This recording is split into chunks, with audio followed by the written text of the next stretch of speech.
According to question number 7, can you store the lemon pickle in an aluminum utensils? क्या आप lemon pickle को aluminium utensils में store करके रख सकते क्या?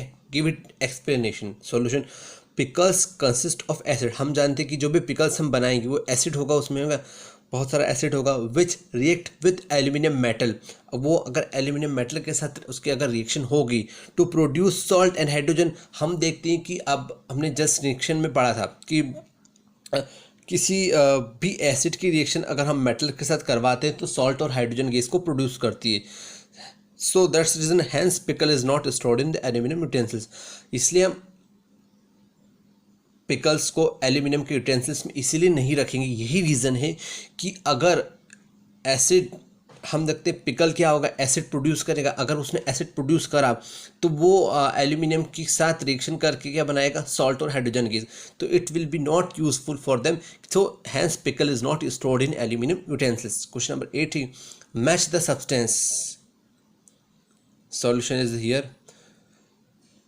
Gold jewellery, iron machinery, aluminium wrapping food, carbon fuel. हम you know all carbon is like a fuel. हम फ्यूल में जो भी यूज़ होता है वहाँ पे होता है कार्बन का. कॉपर इन इलेक्ट्रिक वायर, मरकरी इन थर्मोमीटर्स. थर्मोमीटर हम जो टेम्परेचर मेज़र करने के लिए जो हमारे पास थर्मोमीटर होता है जिसके थ्रू हम अपना टेम्परेचर मेज़र करते हैं कितना क्या टेम्परेचर, तो हम जानते हैं कि उसमें क्या होता है, मरकरी होता है. What happens when. So there is two questions. First है dilute sulfuric acid is poured on a copper plate. तो अगर हम dilute sulfuric acid को copper plate में pour करते हैं तो क्या होगा. तो there will be no reaction. First solution is no reaction occurs when dilute sulfuric acid is poured on a copper plate.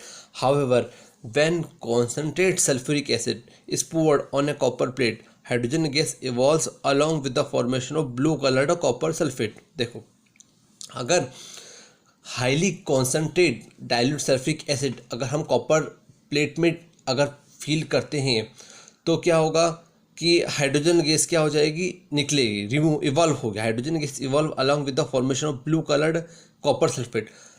अगर कॉपर डाइल्यूट सल्फ्यूरिक एसिड है, अगर हमने कॉपर की प्लेट में डाइल्यूट सल्फ्यूरिक एसिड को पुअर किया है तो there will be no reaction. क्योंकि अगर डाइल्यूट से मतलब मैंने आपको बताया था एक सोल्यूशन कि what is dilute and what is concentrate. Actually dilute mean ये होता है कि उसमें सॉल्यूट कम प्रेजेंट है. आई मीन टू से सल्फ्यूरिक एसिड है तो उसमें एसिड की अगर क्वांटिटी कम है तो ज़्यादा टॉक्सिक नहीं है वो. एसिड की क्वांटिटी अगर कम है तो वो क्या हो गया, डाइल्यूट. और उसमें अगर वाटर ज़्यादा है, आई मीन सॉल्यूशन में अगर वाटर ज़्यादा है तो हो गया डाइल्यूट. और कॉन्सेंट्रेट क्या होगा, उसमें एक्चुअली एसिड ज़्यादा है, एसिड बहुत ज़्यादा है और वाटर क्वांटिटी बहुत कम है. एसिड बहुत ज़्यादा है और वाटर की क्वांटिटी बहुत कम है तो एक्चुअली वो क्या हो गया, कॉन्सेंट्रेट. ठीक है, तो यही डिफरेंस है डाइल्यूट में और तो हम जानते हैं कि ज़्यादा हार्मफुल क्या होगा, जिसमें एसिड ज़्यादा होगा वाटर कम होगा. आई मीन टू से कॉन्सेंट्रेट जो ज़्यादा होगा वो ज़्यादा हार्मफुल होगा और डाइल्यूट इतना हार्मफुल नहीं होगा. तो हम इसलिए बोलते हैं, बता रहे हैं इसमें कि अगर डाइल्यूट के साथ अगर अपन डाइल्यूट सॉल्यूशन को अगर सल्फ्यूरिक एसिड को अगर आप कॉपर प्लेट में डालेंगे तो there will be no reaction होगी, कोई रिएक्शन नहीं होगी. But however when concentrate sulfuric acid is poured on a copper plate, hydrogen gas evolve, hydrogen gas निकलेगी along with the formation of blue coloured copper sulphate crystal और उसी में blue colour की copper sulphate crystal बन जाएंगे. The chemical reaction for the reaction between concentrated sulphuric acid and copper. आप ये reaction देख सकते हैं, copper plus H2SO4 concentrate H2SO4. ठीक है, it form CuSO4 plus H2. तो इसने क्या बनाया, ब्लू सल्फेट बनाए, कॉपर सल्फेट क्रिस्टल बनाए कॉपर सल्फेट के और हाइड्रोजन गैस इवॉल्व होगी. बी क्वेश्चन था iron nails are placed in a copper sulphate solution. जब हम आयरन नेल्स को कॉपर सल्फेट के सॉल्यूशन में प्लेस करते हैं तो हमने देखा कि iron is more reactive than copper, so it will displace it. तो iron being more reactive to displace copper from copper sulfate. In this reaction the blue color of copper sulfate fades and there is a deposit of copper on the iron nail. Blue colour जो होता है वो copper क्या होता है, fade हो जाएगा, reaction होगी, डिस्प्लेस करेगा और there is a deposition of copper on the iron nail, और आयरन नेल के ऊपर कॉपर का डिपोजिशन हो जाएगा. That is the solution. Fe plus CuSO4 it will form FeSO4 plus copper. Displacement reaction हो गई. Fe plus CuSO4 it will form Fe plus CuSO4. तो CuSO4 इससे ब्रेक डाउन हुआ और Fe के साथ अटैच हो गया FeSO4 और कॉपर के आगे अलग आ गया, तो FeSO4 plus copper. Question number 10 है. Salonit took a piece of burning charcoal and collected the gas evolved in a test tube. एक बर्निंग चारकोल लिया है सलोनेट टू का piece of burning charcoal and collected the gas evolved in test tube. एक burning charcoal लिया और उसने बर्न करता हुआ चारकोल सलोने ने लिया है और जो गैस कलेक्शन करी उसने एक टेस्ट ट्यूब में सारी गैस कलेक्शन कर ली. तो इसके रीजंस के अकॉर्डिंग फर्स्ट है how will she find the nature of the gas, उसको गैस का नेचर कैसा मिलेगा. और सेकंड के राइट डाउन वर्ड इक्वेशन, उसकी वर्ड इक्वेशन हमको बतानी है. तो फर्स्ट के according how will she find the nature of the gas.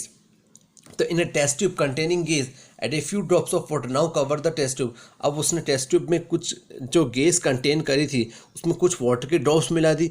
Now cover the test tube and shake well, और कवर कर दी पूरी टेस्ट ट्यूब की और अच्छे से उसको उसने शेक करी. After shaking test the solution the blue litmus. अब उसने सॉल्यूशन को टेस्ट किया ब्लू लिटमस से अकॉर्डिंग, तो it will change from blue to red. This gas is acidic in nature. हमने ही पढ़ा था कि वही प्रॉपर्टी एसिडिक नेचर शो कर रहा है. एसिड कैसे पता कर रहा है, अगर ब्लू लिटमस पेपर अगर रेड में कन्वर्ट हो रहा है तो it's type show property of acidic nature. तो हमने क्या देखा कि टेस्ट ट्यूब में गैस ली, कुछ वाटर का ड्रॉप्स डाला तो उसने शेक किया अच्छे से, उसके बाद उसने लिटमस पेपर डाला तो उसने अगर ब्लू से वो रेड में कन्वर्ट हो गया, मतलब it show property of acidic. B है वर्ड इक्वेशन बतानी थी. Write down the word equation to all the reactions. ठीक है, तो charcoal reacts with oxygen to form carbon dioxide gas. Generally हमने क्या देखा, रिएक्शन कर रही थी तो चारकोल मतलब कार्बन और शो चारकोल मीन कार्बन और रिएक्शन करेगा ऑक्सीजन के साथ, तो क्या बनाएगा वो CO2 गैस. क्वेश्चन नंबर 11 है. One day Rita wants to a jeweller shop with her mother. Her mother gave old gold jewellery to the gold smith to polish.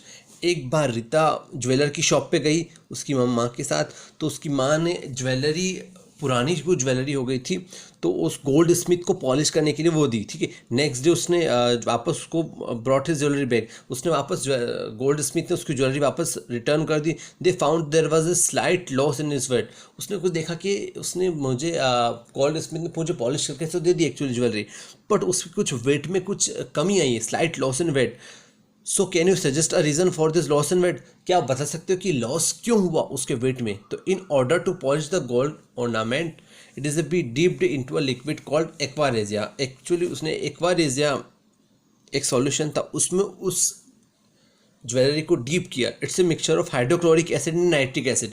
दोनों एसिड मिल रहा है. एक्वारेजिया इट्स लिखा टर्म लिखिए aqua regia, a mixture of hydrochloric acid and nitric acid. Aqua regia a mixture of HCl hydrochloric acid and nitric acid, दोनों acid है. ठीक है, उसके मिक्सचर में उसने गोल्ड को डीप किया है. तो obviously on getting dissolve in the environment of aqua regia, उसमें एक्वारेजिया में अगर उस ज्वेलरी को डिजॉल्व करेगा इन outer layer of gold dissolve, उसकी जो है आउटर लेयर शाइनिंग तो आ रही है पर उसकी एक्चुअली आउटर लेयर क्या हो जाएगी, पूरी डिजॉल्व हो जाएगी.